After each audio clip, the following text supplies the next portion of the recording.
सभी को यीशु मसीह के सामर्थ्य और जीवित नाम में मेरा सलाम। मैं विश्वास करता हूँ आप इस भोर के समय में जहाँ कहीं भी आप स्वस्थ है, सुरक्षित है। अगर आप इस भोर के समय में सोए हुए हैं तो परमेश्वर करे कि परमेश्वर स्वप्नों के द्वारा, वचनों के द्वारा, दर्शनों के द्वारा आपसे बातचीत करे। अभी मेरी घड़ी में 2:38 हो रहा है और मैं यहोवा का धन्यवाद देता हूँ इस सुंदर और पवित्र समय के लिए कि इस अद्भुत समय में परमेश्वर ने फिर एक बार आज के दिन का ताजा मन्ना हमें प्रदान किया है। हालेलुया। प्रियो, परमेश्वर दिन प्रतिदिन हमारे मध्य में आता है, दिन प्रतिदिन हमारे जीवन में वो वचनों को लेकर आता है, क्योंकि वो हमसे बहुत प्रेम करता है और वो चाहते हैं कि हम नाश न हो परंतु हम अनंत जीवन की ओर बढ़ते चले जाएं। हालेलुया।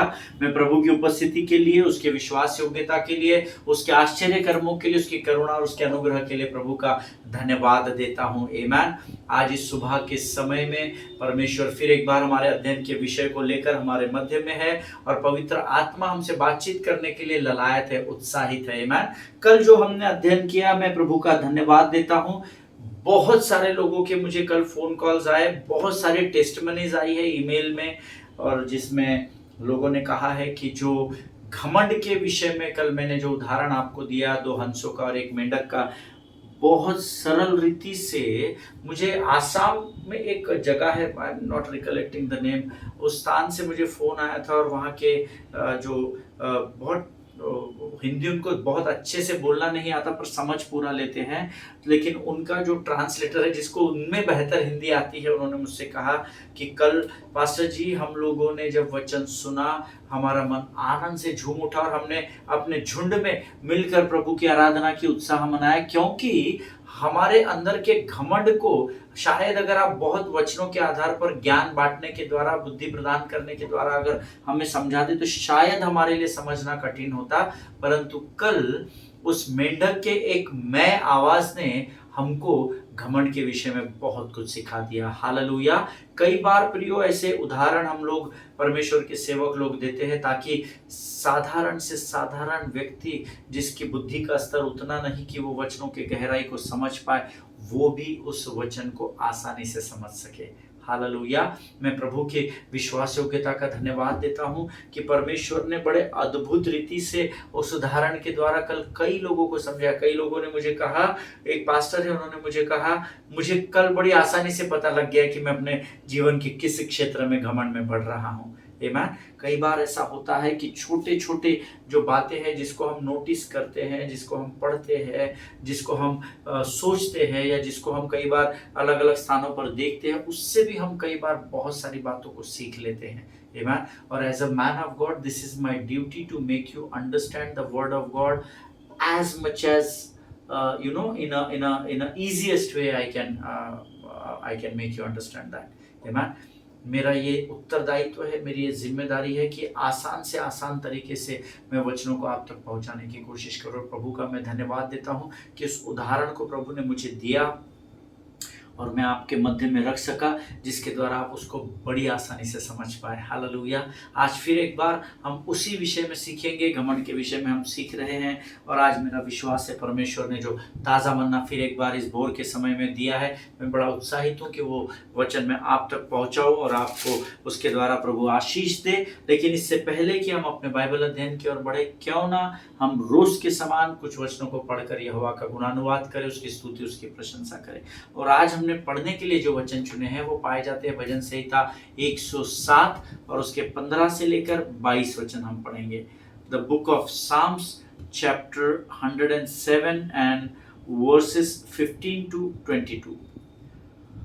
भजन संहिता उसका 15 अध्याय, उसका 107 अध्याय और उसके 15 से लेकर 22 वचन हम पढ़ेंगे, और हम सब एक साथ मिलकर ऊंची आवाज में पढ़ेंगे। वचन में लिखा है, लोग यहोवा की करुणा के कारण और उन आश्चर्य कर्मों के कारण जो वह मनुष्यों के लिए करता है, अर्थात मेरे और आपके लिए करता है, उसका धन्यवाद करे। क्योंकि उसने पीतल के फाटकों को तोड़ा और लोहे के बेंडों को टुकड़े टुकड़े किया। मूढ़ अपनी कुचाल और अधर्म के कामों के कारण अति दुखित होता है। उनका जी सब भांति के भोजन से मिचलाता है और वे मृत्यु के फाटक तक पहुंचते हैं। तब वे संकट में यहोवा की दोहाई देते हैं और वह सखेती से उनका उद्धार करता है। वह अपने वचन के द्वारा उनको चंगा करता और जिस गड्ढे में वे पड़े हैं उससे निकालता है।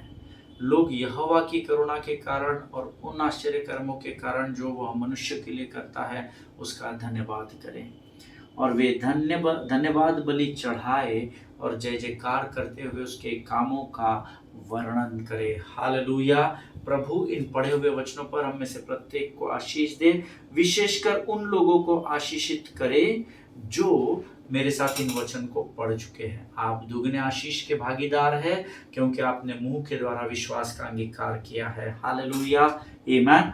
प्रियो, अद्भुत वचन है। वचन कहता है लोग यहोवा की करुणा के कारण, और नंबर 1 और नंबर 2 उन आश्चर्य कर्मों के कारण जो उसने मनुष्यों के लिए किए हैं उसका धन्यवाद करें। हालेलुया। अद्भुत वचन है, हम बड़ी आसानी से पढ़कर निकल जाते हैं, लेकिन यहोवा की करुणा जो दिन प्रतिदिन इस भोर के समय में धर्मी के जीवन पर नई होती चली जाती है, परमेश्वर कहता है उसको रोज स्मरण करे। ईमान। आज जब मैं अपने अध्ययन के समय में तकरीबन 12:45 पर जब मैं अध्ययन करने बैठा तो मैंने इस वचन के ऊपर मैं रुक गया और मैं प्रभु के उन आश्चर्य कर्मों को स्मरण करने लगा जो उसने मेरे जीवन में किए हैं। आश्चर्य कर्मों को स्मरण करने के लिए आपको जीवित रहना पड़ता है, और जीवित रहने के लिए परमेश्वर के अनुग्रह और करुणा की जरूरत होती है। और प्रभु कहता है उसी करुणा के लिए और उसके द्वारा पाए गए आश्चर्य कर्मों के लिए आप यहोवा का धन्यवाद करें। हालेलुया। क्योंकि उसने पीतल के फाटकों को तोड़ा और लोहे के बेंडों को टुकड़े टुकड़े किया। हालेलुया। कभी प्रभु अगुवाई करेगा तो इसी एक वचन के आधार पर हम अध्ययन करेंगे कि पीतल के फाटक और लोहे के बेंडों का पवित्र शास्त्र में कितना अधिक महत्व है। आमीन। यू नो, आप और मैं शत्रु के जाल में या शत्रु के उस पकड़ में पूरी तरह से जकड़े जा चुके थे। हम दिख भी नहीं रहे थे, हमको पूरी तरीके से अभी अगर मेरे पास अभी यहाँ पर कुछ है नहीं, ओके, एक मिनट। हाँ, अगर मैं इस छोटी सी लकड़ी का एक टुकड़ा है, इस टुकड़े को हम ऐसे थे, इस लकड़ी के टुकड़े के समान थे। आप देख सकते हैं इस टुकड़े को, इस लकड़ी के टुकड़े को आप और मैं ये है, इसको शैतान ने ऐसा रखा और धीरे धीरे धीरे धीरे धीरे धीरे करते इसको पूरा बंद कर दिया। हम पूरी तरीके से उसके वश में बंद हो चुके थे। आपने कभी कॉलीफ्लावर देखा है क्या? उसकी परत होती है, एक परत हटाइए, दूसरी परत हटाएंगे, तीसरी परत हटाएंगे, चौथी। प्याज की बहुत सारी परतें होती हैं। शत्रु ने एक के बाद एक हमको पूरा जकड़ लिया था, लेकिन स्वर्ग का परमेश्वर यहोवा पुत्र के रूप में उसने यीशु नासरी को हमारे छुटकारे के लिए भेजा, और उसने हमें पीतल के फाटकों से और लोहे के बेंडों में जिसमें हम बंधुआई में बंधे हुए थे, हमें हमेशा के लिए आजाद कर दिया। हालेलुया। आगे वचन कहता है मूढ़ अपनी कुचाल और अधर्म के कामों के कारण अति दुखित होते हैं। मूर्ख लोग अपनी कुचाल के, अपने बुरे कामों के द्वारा, अपने मूर्खता भरे निर्णयों के द्वारा और अपने अधर्म के कामों के कारण हमेशा दुखित रहते हैं, है ना। कई बार हमने भी ये मूर्खता के कारण काम किए हैं, आपने भी किए हैं, कभी कभी आज भी कर देते हैं, ना समझी की बातों को कर देते हैं। लेकिन आगे वचन कहता है उनका जी सब भांति के भोजन से मिचलाता है और वे मृत्यु के फाटक तक पहुंचते हैं। कई बार मैंने और आपने भी अपने जीवन में ऐसे मूर्खतापूर्ण काम किए प्रियो, जिसके कारण हम मृत्यु के द्वार तक पहुंचाए गए। यहाँ से मृत्यु के द्वार खुलने वाले हैं, शटर्स, और हम यहाँ तक पहुंचाए गए। आमीन। कई बार हमारी मूर्खता हमें मृत्यु के फाटकों तक लेकर जाती है।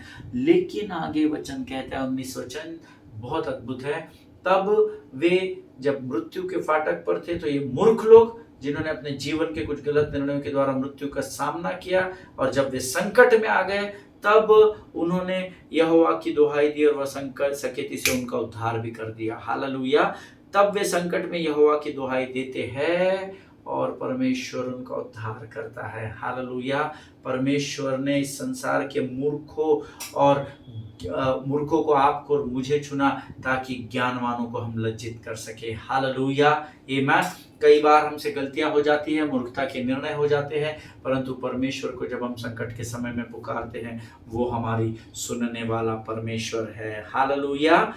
वह अपने वचन के द्वारा उनके रोगों को, वह अपने वचन के द्वारा उनको चंगा करता और जिस गड्ढे में वे पड़े हैं उससे निकालता है। हालेलुया। वह अपने वचन के द्वारा उनके रोगों को चंगा करता और वह और वह जिस गड्ढे में पड़े हैं उससे निकालता है। हालेलुया।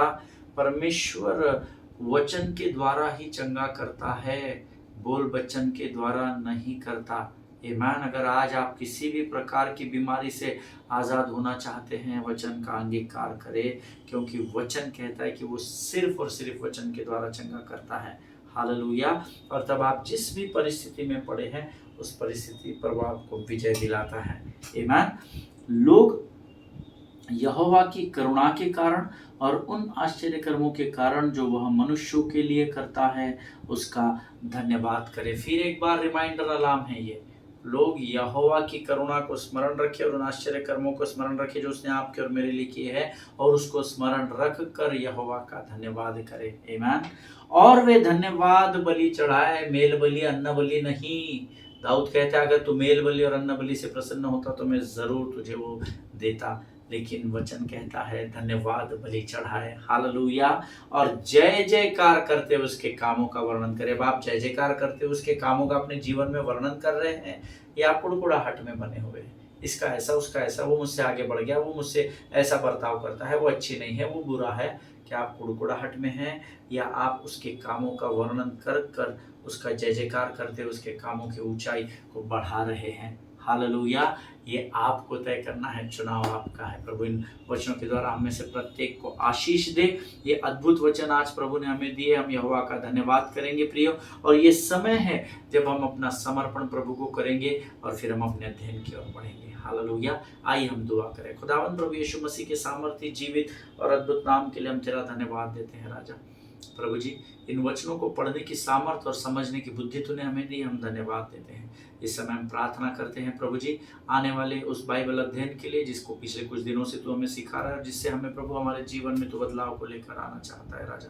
प्रभु जी, हम में से हर एक को स्वर्गीय समझ, बुद्धि और ज्ञान से भरकर तैयार कर, ताकि तेरी वाणी को हम गंभीरता से सुनने वाले हो सके राजा, और इस वाणी के द्वारा हम में से प्रत्येक जन आशीषित हो सके। प्रभु जी, प्रभु इस समय हम अपने आप को यीशु मसीह के लहू में सुरक्षित करते, जीवन की तमाम आशीषों के लिए अब तक के तुझे धन्यवाद देते हैं, और अपने आप को तुझे सौंपते हुए इस विनती को धन्यवाद और पूरे विश्वास के साथ हमारे उद्धारकर्ता और परमेश्वर यीशु नासरी के नाम से मांगते हैं। सुन और बड़ी दया से ग्रहण कर। आमीन। हालेलुया। प्रभु भला है और उसकी करुणा सदा की है। आमीन। हम पिछले कुछ दिनों से घमंड के विषय में सीख रहे हैं, और घमंड हमें किन तरीकों से बर्बाद करता है और हमारे जीवन में घमंड के द्वारा क्या तबाही मचती है उसके विषय में हम सीख रहे हैं। पहले मैंने आपको बताया प्राइड डिफाइज गॉड। ये जो आपका घमंड है, मेरा घमंड है, ये हमको परमेश्वर की उपस्थिति को ही होने से खारिज करता है, परमेश्वर की अवहेलना करता है। आमीन। दूसरी चीज हमने सीखा, प्राइड डिफाइल्स मैन। हालेलुया। प्राइड जो है, आपका घमंड जो है, वो आपको शुद्ध, अशुद्ध और अपवित्र करता है, और जब आप अशुद्ध और अपवित्र हो जाते हैं तो अपने आप परमेश्वर की उपस्थिति से दूर हो जाते हैं। आमीन। Third thing which I taught you, pride divides society. आमीन। ये जो आपका घमंड है, ये लोगों के बीच की दूरी को उत्पन्न करता है। आपके घमंड के कारण लोगों में मतभेद उत्पन्न हो जाते हैं। चौथी बात मैंने कल आपको सिखाकर खत्म की, आपका घमंड आपके जीवन का और आपके द्वारा औरों के जीवन का अनादर करता है। Pride dishonours life. Hallelujah. Pride dishonours life. आमीन। और पांचवी और अंतिम बात जो मैं आज आपको सिखाना चाहता हूं, जो लोग नोट्स लिखते हैं वो लिख सकते हैं। Number 5, last but not the least, pride destroy souls. Hallelujah. आपका घमंड प्राण को, लोगों के प्राणों को नाश कर देता है। बहुत गंभीर विषय है, क्योंकि इसका न्याय स्वर्ग का परमेश्वर हमसे जरूर लेगा। आमीन। Let us start with the word of God today. Proverbs chapter 15 verse 25 हम लोग निकाल लेंगे। नीति वचन की पुस्तक, उसका 15 अध्याय और उसके 25 वचन को हम पढ़ेंगे। नीति वचन उसका 15 अध्याय उसके 25 वचन। मैं चाहता हूं बड़े सुकून से आप सब लोग निकालें, क्योंकि वचनों को पढ़ना बहुत जरूरी है। नीति वचन उसका 15 अध्याय और उसके 25 वचन को हम पढ़ेंगे। एंड ये वचन में लिखा हुआ है, यहोवा घमंडियों के घर को ढा देता है, परंतु विधवा के सिवाने को अटल रखता है। हालेलुया। आमीन। The book of Proverbs chapter 15 verse 25 says, यहोवा घमंडियों के घर को ढा देता है, परंतु विधवा के सिवाने को अटल रखता है। हालेलुया। इस बात की गहराई को, इस वचन की गहराई को समझना, घमंडियों के घर को ढा देता है। शत्रु नहीं, यहोवा लिखा हुआ है, क्योंकि यहोवा घमंडियों से घृणा करता है। हालेलुया। और इसीलिए घमंडी के घर ढा दिए जाएंगे। वचन कहता है कि आपका घमंड कई बार आपके परिवार के पतन का कारण बन जाता है। एक व्यक्ति भी अगर घमंडी होगा, पूरा परिवार नाश हो जाएगा। प्रभु के लोगों, इस बात को हमेशा हमेशा हमेशा हमेशा ध्यान में रखना। आमीन। यहोवा घमंडियों के घर को ढा देता है, परंतु विधवा के सिवाने को अटल रखता है। अगर आपका घमंड किसी भी मनुष्य के जीवन को बर्बाद या नाश कर रहा है, तो उससे आपके ही परिवार का पतन का कारण बन जाएगा। हालेलुया। एक और वचन हम पढ़ेंगे, the book of proverbs chapter 16 versus 18 and 19। आमीन। Book of Proverbs chapter 16 and verses 18 and 19। 18 and 19 सब मिलकर निकाल लेंगे और एक साथ हम पढ़ेंगे। मैंने निकाल लिया है, आप भी निकालेंगे। प्रोवर्ब्स नीति वचन की पुस्तक 16 अध्याय 18 और 19 वचन। विनाश से पहले गर्व, भैया भाई लोगों, भाइयों बहनों, प्रभु में मेरे विश्वासियों, इस वचन को बड़ी गंभीरता से अपने मगज में, अपने दिमाग में डाल दीजिए। विनाश से पहले गर्व और ठोकर खाने से पहले घमंड होता है। आमीन। घमंडियों के संग लूट बांट लेने से दीन लोगों के संग नम्र भाव से रहना उत्तम है। हालेलुया। हालेलुया। इस बात को फिर से एक बार पढ़ूंगा, आप भी पढ़िए। विनाश होने से पहले गर्व आता है और ठोकर खाने से पहले घमंड होता है। आमीन। कई बार मैंने घमंड को नहीं, लेकिन घमंडियों के झुंड को साथ में घूमते हुए देखा है। और आपका अनुभव मुझे पता नहीं, ये मेरा वैयक्तिक अनुभव है 25 वर्ष की सेवा का। एक घमंडी नहीं, लेकिन घमंडियों का झुंड है। आमीन। वो मैं आपको गहराई में नहीं बता सकता, लेकिन आजकल मसीही सभाओं का आयोजन बहुत जगह किया जाता है। क्रूसेड्स, कन्वेंशंस, ये वर्कशॉप, वो वर्कशॉप। और वचन कहता है कि ठोकर खाने से पहले घमंड आता है। कई जगहों पर हम देखते हैं, अलग अलग स्थानों पर सभाओं का आयोजन किया जाता है। और ऐसे सभाओं में अक्सर, आपने कितनी सभाओं का आयोजन किया है पता नहीं, मैंने 25 वर्षों में बहुत सारी सभाओं को देखा है, आज भी करता हूँ और आगे भी प्रभु सामर्थ्य दे कि मैं करता रहूं और आत्माओं को बचाता रहूं। लेकिन ऐसी सभाओं में अक्सर आपने देखा होगा कि एक ही विचार से सहमत होने वाले नम्र लोग कम और घमंडियों का झुंड बड़ा हो जाता है। हालेलुया। और ऑर्गेनाइजिंग कमेटी की फिर वो क्या करते हैं, टांग खींचने लगते हैं। नहीं ये नहीं करना, बस अब ऐसा नहीं चलता है, वैसा नहीं चलता है, नहीं इसको ये ड्यूटी मत दो, मुझे ये मत करो, मुझे वो मत करो, मुझे स्टेज डेकोरेशन दे दो, मुझे वेलकम दे दो, मैं स्टेज पर रहूंगा, मैं कुर्सियों को नहीं उठाऊंगा पास्टर, वो मेरा काम नहीं, वो पास्टर करते हैं, उनके पास टीम है, आप उनको दो। अलग अलग घमंडियों का इकट्ठा होना आपने इन सभाओं में देखा होगा, ऐसा मेरा विश्वास है। और टांग खींचने लगते हैं। लेकिन क्या होता है पता है, कई बार इसका उल्टा भी हो जाता है।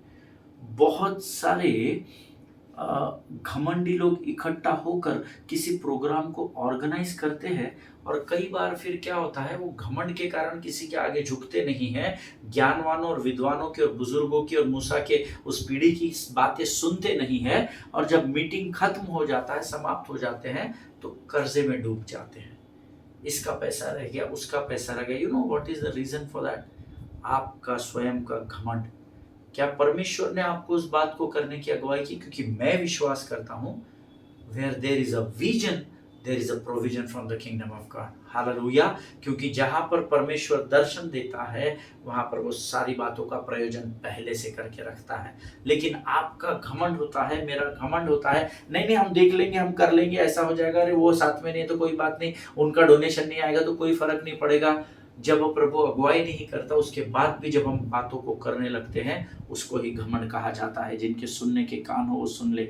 लेकिन पवित्र शास्त्र कहता है घमंड में बने रहने से अच्छा है हम दीन लोगों के संग नम्रता में बने रहे, क्योंकि ऐसे लोगों से परमेश्वर प्रसन्न होता है। घमंडियों के झुंड में बने रहने से अच्छा है हम नम्र और दीन लोगों के साथ बने रहे, क्योंकि भले ही हम घमंडियों को प्रसन्न न कर सके, लेकिन हम परमेश्वर को जरूर प्रसन्न कर पाएंगे। हालेलुया। जिनके सुनने के कान हो वो सुन ले प्रभु क्या कहना चाहता है। एक और वचन हम पढ़ेंगे, the book of proverbs chapter 18 and verse 12। नीति वचन की पुस्तक उसका 18 अध्याय और उसका 12 वचन। नीति वचन की किताब उसका 18 अध्याय और उसका 12 वचन, सब मिलकर पढ़ेंगे। नाश होने से पहले मनुष्य के मन में घमंड और महिमा पाने से पहले नम्रता होती है। हालेलुया। अब ये वो नम्रता नहीं है जो आपके चर्च में पाई जाती है, आपकी बहन, माँ, बेटी हो सकती है। ये वो नम्रता नहीं है, ये वो स्वर्ग की नम्रता है जो जिसके विषय में परमेश्वर कहता है कि तुम मुझसे मुंह खोलकर मांग और मैं स्वर्ग का परमेश्वर बिना उलाहना दिए तुझे भर दूंगा। हालेलुया। हमको स्वर्ग की बातों की ओर ध्यान लगाना है, ये वो नम्रता है। महिमा पाने से पहले नम्रता आती है, ऐसा वचन में लिखा है। और नाश होने से पहले मनुष्य का मन में घमंड आ जाता है। घमंड जो है हमेशा मनुष्य को नाश कर डालता है, और इसके कई उदाहरण हमने पवित्र शास्त्र में देखे हैं। घमंडी इंसान ये कभी स्वीकार नहीं करता है कि वो घमंड से भरा हुआ है, और हम सब जानते हैं we all need grace of God to live on this earth. Amen. हम सब जानते हैं कि हम घमंड के कारण इस पृथ्वी पर नहीं टिके हैं, परंतु परमेश्वर के अनुग्रह के कारण हम इस पृथ्वी पर पाए जाते हैं। हालेलुया। कई बार प्रियो जब हम घमंड से भर जाते हैं तो हमें पता नहीं होता और हम लोगों से दुर्व्यवहार करने लगते हैं। और आज हम सब अपने देश के हालात जानते हैं। हमको जो घमंड में बना उसको पता ही नहीं वो घमंडी है, वो दूसरों को घमंडी समझ रहा है, वो दूसरों के बारे में अपशब्दों का इस्तेमाल कर रहा है। हम अपने देश के हालात बहुत अच्छी तरह से जानते हैं इन दिनों क्या हो रहा है। आमीन। मैं उसकी गहराई में नहीं जाऊंगा, पर आप विद्वान बुद्धिमान लोग हैं, आप जानते हैं मैं क्या कह रहा हूं। आमीन। और मेरा मानना है कि अगर हम सब अपने देश से सच में मोहब्बत करते हैं, सच में प्रेम करते हैं, तो दूसरों को बदलने से पहले, दूसरों के जीवनों में बदलाव लाने से पहले हमको अपने आप को नम्र और दीन करना होगा। देखिए मैंने आपको कल भी बताया था, मैं अपने कलीसिया के लोगों को अक्सर बताता हूं, आप दीनता और नम्रता को दिखाना नहीं, दीनता और नम्रता को प्रकट नहीं करना, दीनता और नम्रता में जीवन जीना। आमीन। क्योंकि वो प्रगटीकरण अपने आप हो जाएगा। हालेलुया। आमीन। अगर सच में आप चाहते हैं और दूसरों से आप मोहब्बत करते हैं, प्रेम करते हैं और अपने देश को बदलना चाहते हैं, तो देश को या देश के नेताओं को या देश के लोगों को बदलने से पहले अपने आप को नम्र और दीन करना होगा, ताकि हमारा देश बचाया जा सके। और ये बात केवल मैं धर्मियों के लिए नहीं, परंतु उन अधर्मियों के लिए या विधर्मियों के भी लिए कह रहा हूं जो यीशु मसीह पर विश्वास नहीं करते हैं। हमारे देश में हर धर्म का सम्मान किया जाता है। हमारे देश में हमारा भाईचारा एक दूसरे के साथ बना रहता है। मैं इस देश में धर्म परिवर्तन जैसी किसी बात को स्वीकार ही नहीं करता। और अगर धर्म परिवर्तन कोई एक झुंड कर रहा है, और अगर ऐसा आप लोग मानते हैं कि इस देश में धर्म परिवर्तन होता है, तो आपको अपने आप पर शर्म आनी चाहिए कि अगर देश में धर्म परिवर्तन हो रहा है तो आपको अपने लोगों को मजबूत करना सीखना होगा। हालेलुया। आमीन। आपके पास खुद के पास ज्ञान नहीं है और आप ठेकेदारी में चल रहे हैं कि आप दूसरों को मार रहे, पीट रहे हैं कि वो लोग धर्म परिवर्तन कर रहे हैं। तो अगर आप हमारे लोगों का धर्म परिवर्तन किया जा रहा है तो आप क्या कर रहे हैं? आप सोए हैं क्या? आप बड़ी बड़ी करोड़ों और लाखों की गाड़ियों में और हवाई जहाजों में घूम रहे हैं और कुछ अनपढ़ और गवार लोगों के झुंडों को तैयार कर रहे हैं जिनके पास इस देश में कमाने के लिए कोई और मार्ग नहीं है। उनको आप उकसा रहे हैं कि भाई को भाई से लड़ाया जा सके और बहनों को बहन और भाइयों में वाद विवाद उत्पन्न किया जा सके। आमीन। अगर आप सच में अपने देश से प्रेम करते हैं तो पहले अपने आप को नम्र और दीन करें, ताकि हम मिलकर अपने देश को बचा सके और इस देश का नाम इस पूरे संसार में सबसे ऊंचाई पर लेकर जा सके। हालेलुया, आमीन। शायद आप सोच रहे होंगे हमारे नम्र और दीन होने से देश को क्या फर्क पड़ जाएगा, एक व्यक्ति अगर नम्र हो जाएगा तो देश का उससे क्या लेना देना है। तो मैं आपको एक वचन बताता हूं। मैं इस वचन को अध्ययन कर रहा था और मुझे प्रभु ने इस वचन को आप तक पहुंचाने की आज्ञा दी। 2 क्रॉनिकल्स चैप्टर 7 एंड वर्स 14, दूसरा इतिहास उसका 7वां अध्याय उसका 14 वचन हम पढ़ेंगे।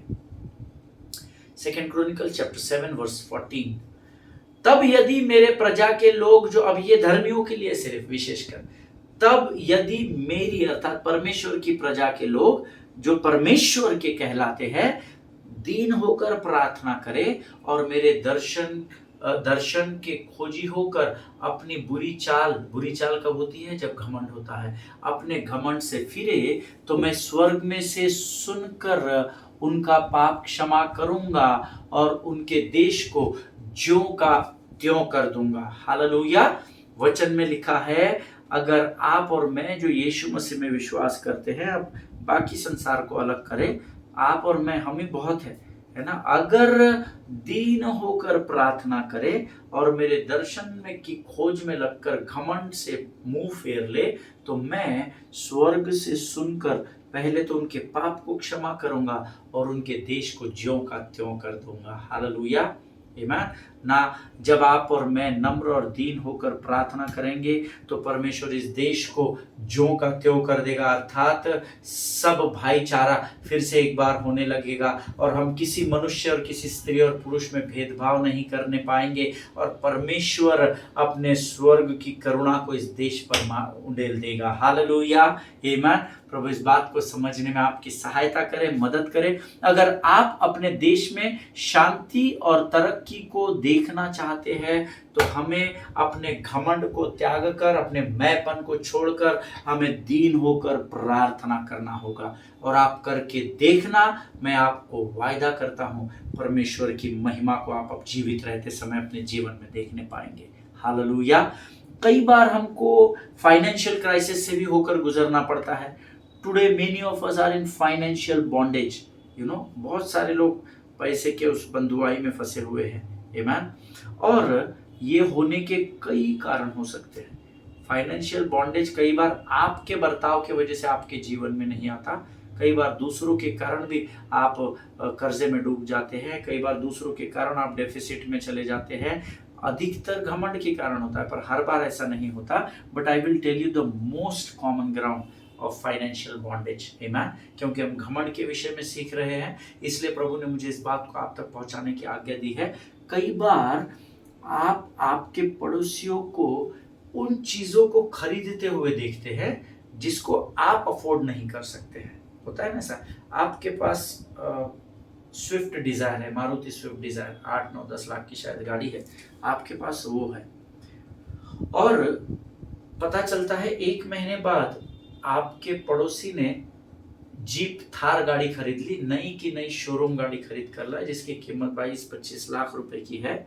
और जब आप उनको उन चीजों को खरीदते हुए देखते हैं, आपने जीप क्यों नहीं खरीदी? क्योंकि आपकी हैसियत उतनी नहीं, you can't afford to buy jeep Thar, but उन्होंने जब खरीदी तो आप जब उनको देखते हैं कि इन्होंने उस वस्तु को खरीद लिया अपने घर की सजावट के लिए, अपने ऐशो आराम के लिए, जो आप अफोर्ड नहीं कर सकते, मैं अफोर्ड नहीं कर सकता, और फिर आपके मन में आप सोचने लगते हैं अगर ये खरीद सकता है तो मैं भी खरीद सकता हूँ। ये एक व्यक्ति कमाता है, इसके घर में इतनी महंगी गाड़ी, हम 3-3, 4-4 लोग घर में कमाते हैं, हमारे पास छोटी गाड़ी है। और फिर आप मन में उन चीजों को सोचने लगते हैं कि मेरे भी पास वो चीज होनी चाहिए ताकि मैं इसके बराबर अपने स्टेटस को, और इससे कई बार ऊंचा भी अपने स्टेटस को बढ़ा सकूं। आमीन। इसको बिब्लिकल लैंग्वेज में इमोशनल रुइन कहा जाता है, आत्मिक भावनात्मक नाश। आमीन।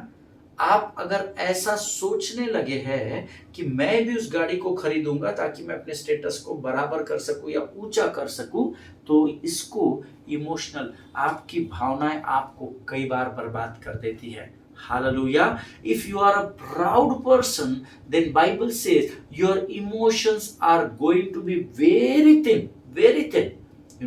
because then you are going to be controlled by your circumstances but not by the word of God. Hallelujah. कई बार जो घमंडी व्यक्ति होता है उसके भावनाएं इतनी पतली, इतनी बारीक हो जाती है कि वो उसके बाद परमेश्वर के वचन पर या व्यवस्था पर नहीं सोचता, परंतु वो उसके जीवन को, उसकी भावना, उस परिस्थिति पर नियंत्रण लेने लगती है। मैं कितनी आसानी से आपको समझा सका मुझे पता नहीं, थोड़ा सा कठिन है इस बात को समझना, लेकिन मेरा विश्वास है आप इतना तो समझ गए। कई बार पड़ोसी जब कोई चीज खरीदता है हम उसको अफोर्ड नहीं करते, लेकिन हम यहाँ पर सोचने लगते हैं कि काश मेरे पास भी वो गाड़ी होगी, और उस गाड़ी को आप लेने की चाहत में रहते ताकि आप उसके बराबर या उससे ऊपर अपने स्टेटस को ला सके। उसको इमोशनल रुइन कहा जाता है, अर्थात भावनात्मक तरीके से नष्ट होना। और मैक्सिमम टाइम आपका घमंड आपकी भावनाओं के द्वारा आपको नाश कर देता है। हालेलुया।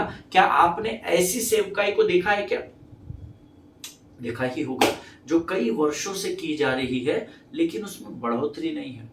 मैंने ऐसे कई कलीसियाओं को देखा है। मेरे पास न्याय करने का अधिकार नहीं, परंतु मैं सत्य आपको बता रहा हूँ, बिकॉज कई बार फैक्ट्स जो होते हैं ना, जो ट्रूथ होता है ना, जो सत्य होता है ना, वो चूकता है। आमीन। लेकिन मैंने ऐसे कई सेवकाइयों को देखा, 7 वर्ष, 8 वर्ष, 10 वर्ष, 12 वर्ष हो गए, कलीसिया बढ़ नहीं रही है।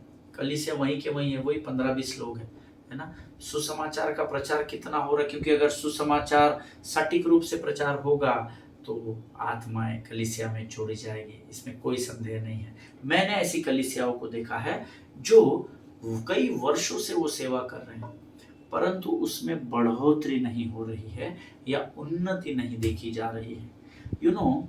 whether you receive it or not, but the primarily reason is proud, because many times your pride destroys your soul. Hallelujah. मैं पिछले वर्ष में या शायद इसी वर्ष में एक कलीसिया में गया था। मैंने सुना 8-10 वर्षों से वो सेवकाई हो रही है। उसमें गिनकर एक किराए का लीज पर लिया हुआ छोटा सा हॉल है, प्रभु की महिमा हो, और वहाँ पर 20, 25, 30 लोग इकट्ठा होते हैं। और जब मैंने उस कलीसिया के लोगों से बाद में बातचीत की, उन्होंने मुझे प्रार्थनाओं के लिए फ़ोन कॉल्स किए, तो मुझे वो सारी चीज़ें पता नहीं थी। और जब मैं उनसे पूछ रहा था कितने वर्षों से आप पास, अब 6 साल हो गए, कोई बोलता है 5 साल, कोई बोलता है 1 साल। लेकिन अगर 7-8 वर्षों से वो सेवकाई चल रही है तो उसमें उन्नति का होना बहुत ज़रूरी है, नई आत्माओं का जुड़ना ज़रूरी है। लेकिन बाद में मुझे ऐसा पता चला कि वो जो पासबान है, प्रभु मुझे क्षमा करें, मैं न्याय नहीं कर रहा, परंतु आपको जस्ट मैं एक उदाहरण दे रहा हूँ ताकि आप इस बात को बड़ी गंभीरता से समझ सके कि कैसे आपका घमंड आत्माओं को और प्राण को नाश कर देता है। मुझे ऐसा पता चला कि वो पास्टर अपने घमंड में बने रहते हैं, जबकि वो मेरे बहुत अच्छे मित्र हैं, परंतु मुझे कभी इस विषय पर उनसे बात करने का, प्रभु जब भी अगुवाई करेगा मैं बहुत स्ट्रेट फॉरवर्डली उनसे बात कह दूंगा, क्योंकि मैं मनुष्यों से नहीं डरता, मैं प्रभु से डरता हूँ। तो मुझे उस कलीसिया के लोगों ने, हमारे पास्टर बहुत प्राउडी है ना, वो किसी से बात नहीं करते हैं, सामने से खुद से जाते नहीं हैं, और हर बात में बोलते हैं कि मुझे क्यों नहीं बताया, आप यहाँ गए तो मुझे क्यों नहीं बताया, वहाँ गए तो मुझे क्यों नहीं बताया, आपने गाड़ी खरीदने के पहले मुझे फ़ोन क्यों नहीं किया, मुझसे पूछ कर क्यों नहीं किया। और ये सारी बातें जो है, जो मैं है, वो घमंड के अलावा और किसी भी बात को नहीं दर्शाता। प्रिय, ये मेरा व्यक्तिगत मत है, this is my personal opinion, I don't know about you people, but मेरी ऐसी सोच है कि शायद वो घमंड ही है जिसने कलीसिया के उन्नति को रोक कर रखा है। हालेलुया, आमीन। कई जगहों पर, मैं तो ये एक उदाहरण दिया, मैंने 25 वर्षों में से कई लोगों को देखा है। आमीन। इस क्षेत्र में तो घमंड नहीं करना चाहिए, ऐसा मैं सोचता हूँ, क्योंकि मैं पत्थर पर अपनी कलीसिया बनाऊंगा, ऐसा लिखा है। कलीसिया आपकी नहीं, कलीसिया परमेश्वर की है। आमीन। और महिमा से पहले नम्रता आती है, हमने वचन में सीखा है प्रियो। तो अगर आप परमेश्वर की महिमा को अपने जीवन में देखना चाहते हो, जैसे तुम आत्मिक उन्नति करते हो वैसे हर प्रकार में उन्नति करो। अगर आप हर क्षेत्र में बढ़ना चाहते हो तो आपको घमंड से दूर होना होगा। हालेलुया। उस कलीसिया में बड़े महंगे इंस्ट्रूमेंट्स और बड़े महंगे सिस्टम्स खरीदे गए, और कई कलीसियाओं में आजकल मैं देखता हूँ सेवकाई कम है, प्रभु के काम की बढ़ोतरी ज़्यादा, और फिजिकल थिंग्स जो है वो physical things are growing powerfully, you know, sound, light, fog machine, महंगे सिस्टम्स, महंगे माइक स्टैंड, पुलपिट, ये वो, हम सजावट पर ज़्यादा, बाहरी सजावट पर ही ज़्यादा ध्यान देने में इन दिनों कलीसिया लगी है, और ये घमंड के अलावा कुछ नहीं है। जो घमंडी होता है ये कहता है नहीं नहीं घमंड नहीं है पास्टर जी, ये जो कुछ भी है सब परमेश्वर का दिया हुआ है, बट जड़ उसकी घमंड है। हालेलुया। जब मेंढक ने मैं किया तो वो नाश हो गया। आमीन। ये आज प्रभु का आत्मा फिर एक बार मुझे और आपको वार्निंग दे रहा है प्रियो, इस बात को हमको गंभीरता से समझना है और इसको सीखना है। कल मैं आपको पवित्र शास्त्र से कैसे घमंड मनुष्य को नाश करता है और कैसे नम्रता महिमा को प्रकट करती है उसका एक उदाहरण पवित्र शास्त्र से दूंगा। Very familiar versus, we had heard it many times. The people of God, the anointed people of God had taught us so many things through this story of the Bible, but मैं चाहता हूँ कि मैं इसको आपको कल गहराई में सिखाने का प्रयत्न करूँगा। हालेलुया। आप मेरे लिए प्रार्थना करना कि मैं आपको वचन बड़ी आसानी से आप तक पहुँचा सकूँ। आमीन। और मैं विश्वास करता हूँ कि परमेश्वर कल हमसे ज़रूर इस अध्ययन के द्वारा बातचीत करेगा। हालेलुया। आज हम यहाँ पर समाप्त करेंगे, परंतु आज हमने वचन पढ़ा है कि नाश होने से पहले मनुष्य के मन में घमंड और महिमा पाने से पहले नम्रता होती है। हालेलुया। परमेश्वर आप सबों को बड़ी बरकत दे, बड़ी आशीष दे। ये समय है जब हम अपने आप को फिर एक बार प्रभु को समर्पित करेंगे और परमेश्वर की स्तुति और महिमा के द्वारा हम आज के इस अध्ययन को समाप्त करेंगे। Let us pray. खुदावंद प्रभु यीशु मसीह के सामर्थी और जीवित नाम के लिए हम तेरा धन्यवाद देते हैं प्रभु जी। परमेश्वर पिता, इस सुंदर और अद्भुत समय के लिए हम तेरे नाम को ऊंचा उठाते हैं प्रभु जी। हम तेरा धन्यवाद देते हैं क्योंकि प्रभु जी तेरा वचन आज हमने सुना और हम विश्वास करते हैं राजा कि इन वचनों ने आज हम में से हर एक से बातचीत की है प्रभु जी। जितनों ने वचन सुना उनमें से प्रत्येक को आशीष दे। हम अपने आप को यीशु के लहू में सुरक्षित करते हैं। विनती को धन्यवाद के साथ यीशु नासरी के नाम से मांग के सुनिए और बड़ी दया से ग्रहण करें। आमीन। हालेलुया। इस भोर के समय में प्रभु आप सबों को बड़ी बरकत और बड़ी आशीष दे। आज का दिन आपके लिए बड़ा फलदायी होने पाए। प्रभु का धन्यवाद हो। इजराइल के लिए प्रार्थना करें, भारत देश के लिए प्रार्थना करें, अपने पासवानों के लिए, उनके परिवारों के लिए प्रार्थना करें, भारत देश के प्रधानमंत्री, राष्ट्रपति, उपराष्ट्रपति और तमाम अधिकारियों के लिए प्रार्थना करें। इस देश के संविधान का अध्ययन करें, उसको पढ़े, उसको सीखे और उसके अंदर होकर आप सुसमाचार का प्रचार करें। इस देश की कानून व्यवस्था, न्याय व्यवस्था का पूर्ण रूप से पालन करें और उसके अंदर होकर अपने जीवन की गवाही को लोगों तक पहुंचाएं। प्रभु आपको बड़ी आशीष दे। हम कल फिर मिलेंगे। स्वस्थ रहें, सुरक्षित रहें। God bless you.